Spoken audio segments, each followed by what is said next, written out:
Hello student. तो देखिए बहुत सारे स्टूडेंट हमसे कमेंट कर रहे थे कि सर जी क्लास 10 साइंस के 4 नंबर और 6 नंबर वाले क्वेश्चन करा दीजिए, क्योंकि ये जो क्वेश्चन है 4 नंबर और 6 नंबर वाले, ये दोनों प्रकार के क्वेश्चन हमें मिलकर 50 नंबर बोर्ड एग्जाम में देंगे।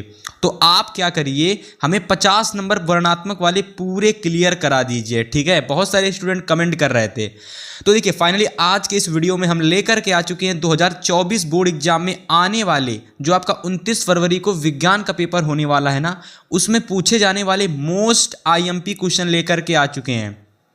अगर आप इन प्रश्नों को एग्जाम से पहले तैयार कर लेते हो तो भाई बहुत सारे क्वेश्चन आपको यहाँ से देखने को मिलेंगे। और जितने क्वेश्चन मैं लाया हूँ ना, बहुत आसान लैंग्वेज में लिखे गए हैं, ठीक है। एक बार को पढ़ोगे और एक बार में ही सारे के सारे क्वेश्चन आपको याद हो जाएंगे। सारे ही इंपॉर्टेंट क्वेश्चन हैं भाई, और आप लोगों को ज़्यादा ढूंढने भी नहीं पड़ेंगे, आसानी से मिल जाएंगे, ठीक है। तो चलो इसका सॉल्यूशन भी लिख के लाया हूँ भाई। बहुत इंपॉर्टेंट क्वेश्चन है। 4 नंबर और 6 नंबर वाले क्वेश्चन बहुत ज़्यादा एग्जाम में पूछे जाते हैं, और ऐसे ही क्वेश्चन आपको 29 फरवरी को विज्ञान के पेपर में आएंगे, देखना, ठीक है। तो सबसे पहला प्रश्न आप नोट करेंगे जो कि बहुत ज़्यादा इंपॉर्टेंट है। पहला प्रश्न आप नोट करेंगे कि आनुवांशिकता से आप क्या समझते हैं। और जितने भी स्टूडेंट चैनल पर पहली बार आए हो, चैनल को सब्सक्राइब कर लेना भाई, ठीक है, क्योंकि इसी तरीके की इंपॉर्टेंट क्वेश्चन की वीडियोस और साथ में डेली बेसिस पर आप लोगों को बहुत ही मोटिवेशनल वीडियोस इस चैनल पर दी जाती हैं, जिससे कि आप अपनी तैयारी निरंतर अच्छे से कर सकते हैं। आते हैं अपने टॉपिक पर। तो पहला प्रश्न हमारा था कि आनुवांशिकता से आप क्या समझते हैं, ठीक है, और इसके जन्मदाता कौन थे, साथ में इसकी कुछ प्रमुख विशेषताओं का उल्लेख कीजिए। देखो ऐसा प्रश्न आपके एग्जाम में 4 नंबर में भाई पूछा जाएगा, ठीक है। 4 नंबर में क्वेश्चन आएगा और आंसर बहुत अच्छे से लिख के लाया हूँ इसका। देखो ऐसे आप एग्जाम में इस प्रश्न को लिख के आओगे इस तरीके से कि माता पिता से संतानों में पीढ़ी दर पीढ़ी पहुँचने वाले लक्षण को आनुवांशिकी लक्षण कहते हैं, ठीक है। यानी जो लक्षण माता पिता से पीढ़ी दर पीढ़ी, ठीक है, उनके बच्चों में आते रहते, तो ऐसे लक्षण को आनुवांशिकी लक्षण कहते हैं। और इन लक्षणों की वंशागति को आनुवांशिकता कहते हैं, ठीक है। ऐसे आपको आनुवांशिकता की डेफिनेशन एग्जाम में लिखनी है, बहुत आसान तरीके से लिखनी है। फिर इसके बाद आगे इसी में आप लिखोगे कि विज्ञान की वह शाखा जिसमें आनुवांशिकी लक्षणों की उपस्थिति एवं भिन्नताओं के कारण अध्ययन किया जाता है, आनुवांशिकी कहलाती है। समझ में आ गया। तो इस प्रकार से आपको आनुवांशिकता बतानी है, ठीक है। यानी विज्ञान की वह शाखा जिसमें आनुवांशिकी का लक्षणों का अध्ययन किया जाता है, आनुवांशिकी कहलाती है, ठीक है। आनुवांशिकता समझ में आ गया क्या होता है, यानी ऐसे लक्षण जो पीढ़ी दर पीढ़ी बच्चों में आते रहते हैं, आनुवांशिकी लक्षण कहलाते हैं। किसके लक्षण? माता पिता के लक्षण। अब देखिए इसी में आपसे पूछ रहा था कि भैया इसके जन्मदाता कौन थे, तो आप ऐसे लिखोगे, यहाँ पर देखो आगे ऐसे लिखोगे कि ग्रेगोर जॉन मेंडल, ठीक है, ग्रेगोर जॉन मेंडल जो ऑस्ट्रिया के, तो भैया ये ऑस्ट्रिया के एक छोटे गांव सिल्सिया में रहते थे, ठीक है। इसके बारे में थोड़ा सा आपको लिख देना है जानकारी। और अथा इन्होंने आनुवांशिकता की खोज की, ठीक है। तो यानी जो आपके ग्रेगोर जॉन मेंडल थे, इन्होंने ही आनुवांशिकता की खोज की थी। तो इस तरीके से आप इतना लिखोगे। और इसमें आपको, क्योंकि 4 नंबर का क्वेश्चन है, ठीक है, तो 4 नंबर के क्वेश्चन में आपको थोड़ा सा पूरा लिखना है एग्जाम में। देखिए पूरा लिख के आना है। सबसे पहले आपकी इसकी पूछ रहा था ये आनुवांशिकता होता क्या, आपको वो बताना है, साथ ही इसके जन्मदाता कौन थे वो बताना है, और लास्ट में आपको इसकी विशेषताओं को भी लिखना है। तो देखो ऐसे आप विशेषताएं लिखोगे, देखो ऐसे लिखोगे आप एग्जाम में कि आनुवांशिकता की प्रमुख विशेषताओं का उल्लेख, है ना, ऐसे लिखोगे। देखो सबसे पहली आप विशेषता लिखोगे कि मेंडल ने जो आनुवांशिकता प्रयोग था ना, मेंडल ने आनुवांशिकता का प्रयोग मटर के पौधे पर किया था। पहला विशेषता लिखोगे। सेकेंड विशेषता आप लिखोगे कि उन्होंने आनुवांशिकता के लिए मटर के पौधे को इसलिए चुना क्योंकि इसमें विपरीत लक्षण वाले पौधे होते हैं, सेकंड लिखोगे। तीसरा लिखोगे इस विशेषता में कि मेंडल ने आनुवांशिकता के प्रयोग में 3 प्रमुख नियम दिए, ठीक है।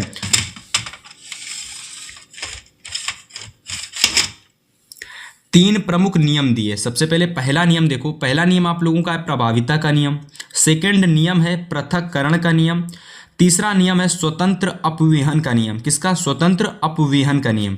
3 नियम दिए थे मेंडल ने आनुवांशिकता के प्रयोग के लिए। तो फाइनली इस तरीके से ये आपका पूरा प्रश्न यहाँ से कंप्लीट हो जाएगा। ठीक है, अच्छे से इसका स्क्रीनशॉट लेने लेना पूरे प्रश्न का, ताकि आप एग्जाम से पहले पूरे प्रश्न को अच्छे से एग्जाम में लिख सकें। ठीक है, बहुत ज़्यादा इंपॉर्टेंट क्वेश्चन है, वेरी वेरी इंपॉर्टेंट क्वेश्चन, जरूर आएगा एग्जाम में ये। अब चलिए अगला प्रश्न आप नोट करेंगे, सारे प्रश्न आपको एग्जाम में देखने को मिलेंगे। सेकंड प्रश्न आप नोट करेंगे लेमार्क। ठीक है, लेमार्क एवं डार्विनवाद की तुलना कीजिए। ठीक है, अगर ये प्रश्न ऐसे नहीं आएगा, फिर ये प्रश्न ऐसे आएगा कि लेमार्कवाद एवं डार्विनवाद की टिप्पणी लिखिए। क्या लिखिए? टिप्पणी लिखिए। यानी आपको इस प्रश्न में लेमार्कवाद और डार्विनवाद के बारे में टिप्पणी लिखना है। लेकिन इन तीनों का एक तरीके से आंसर आप कैसे लिखोगे मैं आपको बताऊंगा। तीसरा प्रश्न ऐसे आएगा कि लेमार्कवाद एवं डार्विनवाद को परिभाषित कीजिए, है ना, मतलब इनको परिभाषित कीजिए। अब आप इसका आंसर कैसे लिखोगे? देखो, सबसे पहले आप हेडिंग लगाओगे डार्विनवाद, और डार्विनवाद में आप लिखोगे कि ब्रिटेन के प्रसिद्ध वैज्ञानिक चार्ल्स रॉबर्ट डार्विन, ठीक है, ब्रिटेन के प्रसिद्ध वैज्ञानिक चार्ल्स रॉबर्ट डार्विन ने एक प्रकृतिवादी वैज्ञानिक थे, है ना। ये कैसे वैज्ञानिक थे भाई? तो ये एक प्रकृतिवादी वैज्ञानिक थे। इतना आप लिख दोगे। चलो आगे देखो कैसे लिखोगे। आगे आप लिखोगे जिसने लेमार्क के पश्चात जैव विकास के संबंध में प्राकृतिक वर्ण सिद्धांत प्रस्तुत किया। यानी कि सबसे पहले तो लेमार्क एक वैज्ञानिक थे जिन्होंने प्राकृतिक वर्ण के संबंध में जो आप लोगों का जैव शक्ति यानी जैव विकास का जो सिद्धांत था वो प्रस्तुत किया था। लेकिन उसके बाद में डार्विनवाद आए और डार्विनवाद ने जैव विकास के संबंध में प्राकृतिक वर्ण का सिद्धांत प्रस्तुत किया, है ना। इसके मतलब डार्विनवाद ने लेमार्क के बाद अपना ये सिद्धांत प्रस्तुत किया था। ठीक है, अब आगे आप लोगों लिखोगे इस तरीके से, जिसे आगे चलकर कई वैज्ञानिकों ने यानी अन्य वैज्ञानिकों ने डार्विनवाद कहा। मतलब कि इनका जो सिद्धांत था वो प्राकृतिक वर्ण पर आधारित था। ठीक है, तो इस तरीके से आप पूरा यहाँ से लगा करके यहाँ तक पूरा आप डार्विनवाद में लिख दोगे। इंपॉर्टेंट क्वेश्चन है। अब देखिए इसमें सेकेंड चीज आपको लिखनी है लेमार्कवाद। नेक्स्ट हेडिंग बनाओगे लेमार्कवाद और उसमें आप लिखोगे कि जीन बैप्टिस्ट डी लेमार्क, ठीक है, ये सबसे पहले वैज्ञानिक थे जिन्होंने जैव विकास के संबंध में अपनी व्याख्या प्रस्तुत की थी। तो Jean Baptiste D Lamarck France के एक प्रसिद्ध वैज्ञानिक थे, है ना। तो लेमार्क ऐसे लिखोगे आप कि लेमार्क प्रथम वैज्ञानिक थे जिन्होंने जैव विकास के संदर्भ में सर्वप्रथम अपनी व्याख्या ढंग से प्रस्तुत की। यानी ढंग से इन्होंने सही तरीके से अपनी व्याख्या जैव विकास के संदर्भ में स्पष्ट प्रस्तुत की। आगे लिखोगे ऐसे आप लोग इसी में कि इन्होंने जैव विकास संबंधी अपने विचारों को फिलोसफिक जियोलॉजिक नामक कौन सी एक पुस्तक थी? फिलोसफिक जियोलॉजिक नामक पुस्तक में 1809 ईस्वी में प्रकाशित किया। आगे चल करके कई वैज्ञानिकों ने लेमार्क के इसी सिद्धांत को लेमार्कवाद कहा। बहुत ही आसान लैंग्वेज में पूरा क्वेश्चन आपको ये मिल जाएगा। बहुत आसान तरीके से लिखा प्रश्न है। ठीक है, एग्जाम से पहले इस प्रश्न को जरूर तैयार कर लेना। 2024 प्रश्न यानी 2024 बोर्ड एग्जाम में ये प्रश्न आपको जरूर देखने को मिलेगा। ठीक है, तैयार कर लो, 101% गारंटी है, प्रश्न जरूर आएगा ये। अब चलो अगला प्रश्न देखते हैं। बहुत सारे प्रश्न इंपॉर्टेंट लाए हैं और ऐसे ही प्रश्न आपको एग्जाम में देखने को मिलेंगे। अब तीसरा प्रश्न आप लोगों का है कि कायिक प्रवर्धन किसे कहते हैं? अब कभी कभी इसी को कायिक जनन भी बोल देते हैं। ठीक है, कि कायिक जनन किसे कहते हैं। ठीक है, तो ऐसे देखिए अधिकतर जो प्रश्न आता है ऐसे आता है कि कायिक प्रवर्धन किसे कहते हैं और इसकी विधियों का उदाहरण सहित वर्णन कीजिए। ठीक है, देखो 4 नंबर में क्वेश्चन आ सकता है या तो ये क्वेश्चन आपके एग्जाम में 6 नंबर में आ सकता है। तो सबसे पहले आप क्या करोगे कि कायिक जनन या कायिक प्रवर्धन क्या होता है, सबसे पहले उसे आप बताओगे। तो ऐसे आप लिखोगे इसमें कि पौधे का कई, ठीक है, इसको काट दो, काई, ऐसे लिखोगे पौधे का कई वर्धी भाग यानी पौधे के कई वर्धी भाग, जैसे जब मात्र का मतलब होता है मुख्य पौधे से अलग होकर एक नए पौधे का निर्माण करते हैं, तो इसे हम लोग कायिक जनन या कायिक प्रवर्धन कहते हैं। जैसे मैं आपको बताना चाहूँगा, जैसे आप लोगों का ये कोई एक पौधा है, ठीक है, ये कोई एक मेन पौधा है, ठीक है, ये कोई एक मेन पौधा है, ठीक है, ये सब इसकी मेन पौधा मान लो, पूरा एक मेन पौधा है। अब इस मेन पौधे से मान लो कोई एक ऐसी डंगार है या फिर कोई ऐसा एक अलग से कोई चीज़ टूट करके नीचे गिर पड़ जाती है और ये एक नया पौधा बना लेती है, तो इस प्रक्रिया को ही कायिक प्रवर्धन या कायिक जनन कहते हैं। अब देखो ये होता है 2 तरीके से। सबसे पहला प्राकृतिक कायिक जनन दूसरा होता है कृत्रिम कायिक जनन। ठीक है, प्राकृतिक कायिक जनन, दूसरा होता है कृत्रिम कायिक जनन। अब आप लोगों को इसमें क्या लिखना है, सबसे पहले आपको बताना है कि प्राकृतिक कायिक जनन क्या होता है। तो इसमें आप लिखोगे कि पौधे में स्वतः होने वाले कायिक प्रवर्धन को प्राकृतिक कायिक जनन कहते हैं। यानी कि जो पौधे में स्वतः होता रहता है, यानी किसी अन्य चीज़ की जरूरत नहीं पड़ती है, अपने ही आप से होता रहता है, उसको हम लोग कहते हैं प्राकृतिक कायिक जनन।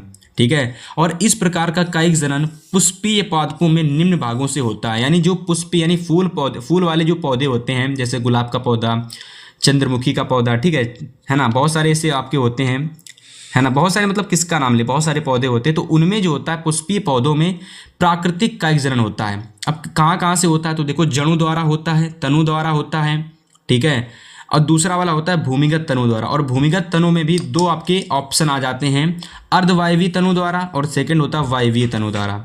अब इसके बाद डी नंबर आपका होता है पत्तियों द्वारा। तो मेनली आपके 3 जगह से होते हैं, जड़ों द्वारा, 4 जगह से, जड़ों द्वारा होता है, भूमिगत तनु द्वारा होता है और पत्तियों द्वारा होता है। ठीक है, अब देखो तनु के 2 ऑप्शन आप लोगों को मिल जाते हैं, अर्धवायवीय और वायवीय। तो पूरा आप लोगों को ये लिख देना है, यानी इन भागों से होता है प्राकृतिक कायिक जनन पुष्पीय पौधों में। समझ में आ गया। चलो अब हम लोग देखेंगे दूसरा वाला, जो कि हमारा है कृत्रिम कायिक जनन। बोर्ड एग्जाम में ऐसे ही आपको लिख के आना है, बिल्कुल ऐसी अच्छी राइटिंग में, पूरे नंबर आपको एग्जाम में मिलेंगे। 101% यही प्रश्न आपको एग्जाम में देखने को मिलेंगे, पेपर से पहले तैयार कर लेना। चलो अब आप लोग नेक्स्ट हेडिंग बनाओगे कृत्रिम कायिक जनन। इसमें आप लिखोगे कि मनुष्यों द्वारा पौधे में कृत्रिम ढंग से, यानी मनुष्यों द्वारा पौधे में कृत्रिम ढंग से कायिक जनन होते हैं। मतलब कुल मिलाकर बताएं तो ये जो प्रक्रिया होती है कृत्रिम कायिक जनन की, ठीक है, ये मनुष्यों द्वारा, यानी अधिक से अधिक इसमें मनुष्य का ही हाथ होता है इस जनन में। कैसे होता है देखो, ऐसे होता है कि भैया सबसे पहले आप पूरा इतना लिख दोगे यहाँ तक, आगे आप ऐसे लिखोगे यहाँ पर कि मनुष्य ने अपने लाभ के लिए प्राकृतिक कायिक प्रवर्धन को देख देख कर उसी के आधार पर कृत्रिम कायिक प्रवर्धन की अनेक विधियां अपनाई हैं। ठीक है, और इनमें प्रमुख विधियां अग्रलिखित हैं। सबसे पहले देखो आप लोगों का कलम लगाना। तो देखिए कलम किस में लगाना होता है, पौधे में ही किसी ना किसी। तो कलम किस में लगाई जाती है, गुलाब के पौधे में, गन्ने के पौधे में, अंगूर के पौधे में, गुड़हल के पौधे में। कलम लगाकर इन सारे पौधों में क्या होता है, अलग से नए पौधे उगाए जाते हैं। मतलब पौधा तो एक ही होता है, लेकिन कलम लगा करके और भी पौधे उसी पौधे में उगा दिए जाते हैं। समझ में आ गया। जैसे गुलाब का पौधा है, अब गुलाब के पौधे को आप लोग तोड़ लो, ठीक है, गुलाब का कोई एक पौधा है, उसकी कोई एक डंगाड़ को तोड़ लो और उसको दूसरी जगह जा करके लगा दो, दूसरा पेड़ बन जाएगा। समझ में आया। गन्ने को काट लो और कहीं दूसरी जगह लगा दो जाकर, गन्ना दूसरा तैयार हो जाएगा। समझ में आ गया। इस तरीके से है। अब दूसरा कारण है कृत्रिम कायिक प्रवर्धन का दाब लगाना। सेब के पौधे में क्या होता है, दाब लगा करके, नाशपाती, चमेली, नींबू के पौधे में, यानी गाड़ करके नए पौधे उगाए जाते हैं। समझ में आ गया। ये कहीं ना कहीं मनुष्य के द्वारा ही कृत्रिम कायिक प्रवर्धन पौधों में किया जाता है। गूटी लगाना का मतलब क्या होता है, जैसे कोई एक पौधा है, कोई एक पौधे को बीच से छील दिया, ठीक है, बीच से छील दिया, छीलने के बाद में उसमें कोई अन्य पौधे का केमिकल या फिर अन्य पौधे के बीज डाल दिए और पन्नी से बांध दिया थोड़े दिन बाद, और उसमें निरंतर पानी की सुविधा कर देते हैं, जिसके चलते निरंतर कुछ दिनों बाद में जो पौधा होता है, नया पौधा विकसित हो जाता है पुराने पौधे में। मतलब कि दूसरे प्रकार का नया पौधा पुराने प्रकार के पौधे में ही विकसित हो जाता है। ठीक है, तो छील कर उसी पौधे में लगाया जाता है, गूटी लगाना कहते हैं। चौथा नंबर आपका रोपण। तो आप सभी रोपण जानते होते हो क्या होता है रोपण का मतलब, ठीक है। तो देखो कृत्रिम कायिक जनन इन 4 तरीके से होता है, कलम लगाना, दाब लगाना, गूटी लगाना और रोपण। ठीक है, नोट कर लो। पूरा प्रश्न आप लोगों का जो ये है कायिक प्रवर्धन वाला, पूरा प्रश्न आपका कंप्लीट हो गया। 2024 के किसी ना किसी सेट में आपको ये प्रश्न जरूर देखने को मिलेगा। ठीक है, तो नोट कर लेना। और अगर आपने अभी तक वीडियो को लाइक नहीं किया, लाइक कर देना, चैनल को भाई तुरंत सब्सक्राइब कर लेना। इसी तरीके के इंपॉर्टेंट क्वेश्चन आपको डेली बेसिस पर मिलेंगे। अब बहुत ही इंपॉर्टेंट क्वेश्चन है। चौथा वाला प्रश्न देख लो, बहुत ज़्यादा इंपॉर्टेंट है, 2024 में जरूर ये आपका आने वाला है। क्वेश्चन आप लोगों का है कि पुनरुद्भवन क्या होता है, पुनरुद्भवन किसे कहते हैं, और कोई 2 उदाहरण दीजिए। सबसे पहले तो बताना है पुनरुद्भवन क्या होता है, ठीक है, और इसके बाद में इसके 2 आप लोगों को उदाहरण भी देने हैं। तो सबसे पहले आप लिखोगे पुनरुद्भवन, और इसमें आप क्या लिखोगे, इसमें आप लिखोगे कि भैया निम्न श्रेणी के जंतु अपने क्षतिग्रस्त भागों को पुनः निर्माण कर लेते हैं। मतलब बहुत सारे ऐसे पौधे होते हैं जो भैया टूटते जाते हैं, अलग होते जाते हैं, यानी उनके जो भाग होते हैं शरीर के भाग वो अलग होते जाते हैं और अलग हुए भाग एक नए शरीर में विकसित हो जाते हैं। मतलब कि देखिए मतलब उस पौधे का यानी उस जंतु का शरीर तो टूट रहा है, लेकिन जितने भागों में टूट रहा है उतने भाग नए जंतु में विकसित हो जा रहे हैं। उसी प्रक्रिया को पुनरुद्भवन कहते हैं। अब ऐसे आप लिखोगे, इस प्रकार को ही पुनरुद्भवन कहते हैं। एग्जाम्पल के लिए जैसे मैं आपको समझाना चाहता हूँ, जैसे कि आपने देखा होगा जैसे कि अमीबा हो गया, ठीक है, अमीबा नाम सुना होगा, अमीबा तो इस तरीके से होता है कुछ। तो अमीबा को क्या करते हैं, अगर हम लोग अमीबा को इसको हम लोग इस तरीके से 2 भागों में तोड़ दें, 3 भागों में तोड़ दें, तो ये तीनों भाग अलग अलग अमीबा में बन जाते हैं। ठीक है, ये तीनों ही भाग अलग अलग रूप में बढ़ जाते हैं, यानी अलग जंतु का निर्माण कर लेते हैं। जितनी बार इन्हें तोड़ोगे टूटे हुए भाग अलग अलग जंतुओं में जीवित हो जाते हैं। ठीक है, तो इसी को हम लोग पुनरुद्भवन कहते हैं। इस प्रक्रिया को ही पुनरुद्भवन कहते हैं। उदाहरण के लिए देखो, जैसे हाइड्रा हो गया, प्लेनेरिया हो गया और अमीबा भी होता है। ठीक है, तो जैसे हाइड्रा अथवा प्लेनेरिया के टुकड़े कर देने पर प्रत्येक भाग पुनः पूर्ण हाइड्रा बना लेता है, यानी पूरा दूसरे रूप में परिवर्तित हो जाता है, यानी दूसरा रूप बना लेता है। इसी को हम लोग क्या कहते हैं, पुनरुद्भवन कहते हैं। मोस्ट इंपॉर्टेंट क्वेश्चन था ये, जरूर आएगा एग्जाम में। अब चलो अगला नोट करो। अगला प्रश्न नंबर 5 है कि नलिका वाहिनी, जो देखो ये आपका नलिका वाहिनी, तो आप लोगों की जो नलिका वाहिनी ग्रंथियां होती, इससे आप क्या समझते हो बताना है। क्वेश्चन ये आपके एग्जाम में 2 नंबर में आएगा, या तो ये प्रश्न आपके एग्जाम में 4 नंबर में आएगा, लेकिन आएगा ये जो 2024 में जरूर, क्योंकि हर बार रिपीट होता है वाला प्रश्न। इसमें आप लिखोगे कि अंतःस्रावी ग्रंथियां, ठीक है, अंतःस्रावी ग्रंथियां ही शरीर में पाई जाने वाली नलिका विहीन ग्रंथियां होती हैं। यानी कहीं ना कहीं जो हमारी अंतःस्रावी ग्रंथियां होती हैं ना, अंतःस्रावी ग्रंथियां, यही शरीर में पाई जाती हैं और इन्हीं अंतःस्रावी ग्रंथियों को ही नलिका विहीन ग्रंथियां कहते हैं। तो शरीर में पाई जाने वाली अंतःस्रावी ग्रंथियों को ही नलिका विहीन ग्रंथियां कहते हैं। और इनसे हार्मोन स्रावित होते हैं, इनसे जो हार्मोन्स होते हैं वो स्रावित होते हैं। और हार्मोन्स का देख लो, यहाँ पर ऐसे लिखोगे, हार्मोन्स का वितरण रक्त द्वारा होता है और ये शरीर के अंतः वातावरण को स्थिर बनाए रखने में एवं जैव क्रिया के संचालन में महत्वपूर्ण कार्य करता है। ये प्रश्न आपका ज़्यादा बड़ा नहीं, इसलिए 2 नंबर में आता है एग्जाम में, लेकिन हर एक सेट में पूछा गया प्रश्न है ये। 22 में 2 आया, 23 में 2 से 3 सेट में 2 आया, और 24 के सेट में 2 से 3 बार जरूर देखने को आपको रिपीट प्रश्न मिलेगा। ये तैयार कर लेना प्रश्न को, ठीक है भाई। अब अगला प्रश्न आप नोट करोगे कि प्रतिवर्ती क्रिया किसे कहते हैं। जो आप लोगों की प्रतिवर्ती क्रिया होती है किसे कहते हैं। साथ में इसका आपको एक उदाहरण भी लिखना है। ऐसे लिखोगे कि अनेक क्रियाएं जो बाहरी उत्पीड़न के कारण होती हैं, जो बाहरी उत्पीड़न के कारण होती हैं। जैसे आपने कभी कभी देखा होगा कि भाई आप लोगों को कोई बुलाता है, ठीक है, तो आप लोग एकदम पीछे से मुड़ के देखने लगते हो या फिर आगे मुड़ के देखने लगते हो, ठीक है। या फिर आप कहीं आप जा रहे हो, तो अगर आप कहीं एकदम से आप गिरे, एकदम से आप उठ जाते हो। तो अनेक ऐसी क्रियाएं होती हैं जो उत्पीड़न के कारण होती हैं, जिनको हम लोग क्या कहते हैं, अनुक्रिया के रूप में कहते हैं, और इन्हें ही हम लोग प्रतिवर्ती क्रिया कहते हैं।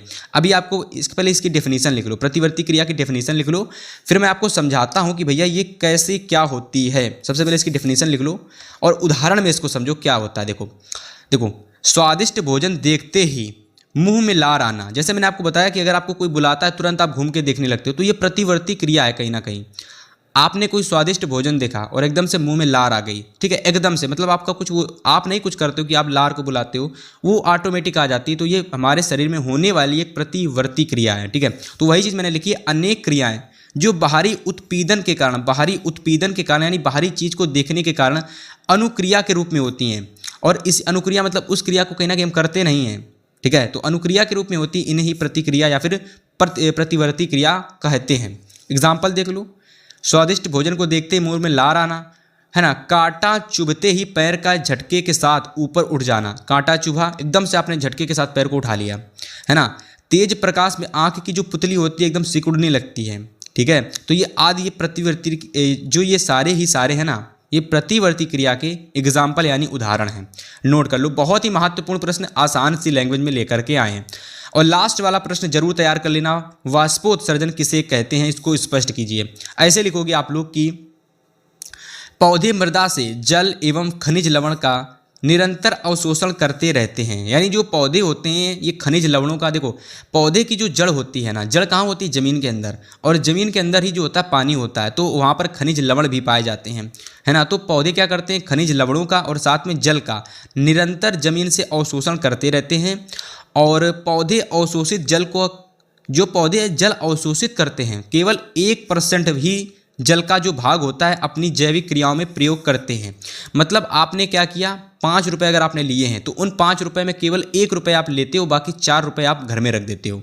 वही चीज़ है कि भाई जितना भी पानी वो अवशोषित करते हैं और उसका केवल 1% भाग ही वो अपने जैविक क्रिया में प्रयोग करते हैं, है ना। और बाकी शेष जल पौधे के वायवीय भागों से, यानी जो मतलब कि जो पेड़ पौधे होते हैं, जो उनके वायवीय भाग होते हैं, ठीक है, वायवीय भाग पेड़ पौधे के होते हैं, वहाँ से सारा जल वाष्प के रूप में, ठीक है ना, सारा जल जो होता है जल वाष्प के रूप में बाहर निकल जाता है। और पौधे के वायवीय भागों से होने वाली जल हानि को वाष्पो उत्सर्जन कहते हैं। यानी जो वायवीय भागों से जल जाता है ना, जो जल जा रहा है, इसी प्रक्रिया को वाष्पो उत्सर्जन कहते हैं। और वाष्पो उत्सर्जन के कारण ही जो वायु मिलती है ना हमें, ये पेड़ पौधे के द्वारा ही कहीं ना कहीं ऑक्सीजन और वायु हमें मिलती है। तो इस पूरी प्रक्रिया को ही वाष्पो उत्सर्जन कहते हैं। तो देखिए इस तरीके से आज की इस वीडियो में स्टूडेंट हमने आप लोगों को बताए मोस्ट इंपॉर्टेंट क्वेश्चन। आप इन प्रश्नों को अच्छे से आज की आज ही तैयार कर लेना, और होप ये प्रश्न आपको 29 फरवरी को विज्ञान के पेपर में जरूर देखने को मिलेंगे, ठीक है। सारे के सारे इंपॉर्टेंट क्वेश्चन थे, मैंने आपको बताए। अब जल्दी से चैनल को सब्सक्राइब कर लो अगर अभी तक नहीं किया है, वीडियो को लाइक कर दो अगर नहीं किया है, और फिर हम आपसे मिलेंगे नेक्स्ट वीडियो में। तब तक के लिए goodbye and good luck.